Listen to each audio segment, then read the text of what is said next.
Mais l'autre chemin n'est pas vraiment plus rassurant.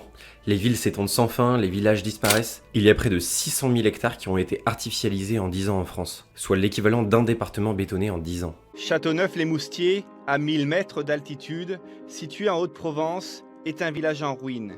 Il n'y a plus âme qui vive. La dernière veuve est partie en 1932. Et pourtant, cette commune a encore son maire. Armand Ferrando vit en contrebas avec ses moutons. Ce berger est à la tête de Châteauneuf depuis 1974 et il tient à ses ruines. Les nappes phréatiques sont en tension, certains villages doivent être ravitaillés en eau par camion-citerne. Les inondations se multiplient, la biodiversité s'effondre.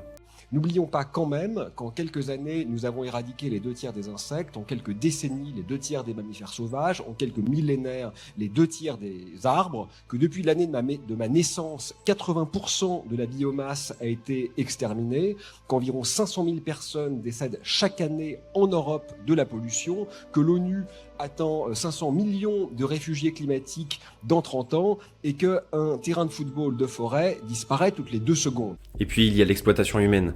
Le burn-out est devenu l'une des premières causes d'arrêt de travail, les dépressions explosent chez les jeunes et nos rythmes de vie deviennent intenables. Tout ça pour faire croître un PIB qui ne mesure même pas notre bien-être réel, mais qui nourrit des économies physiquement obèses, incapables de s'arrêter.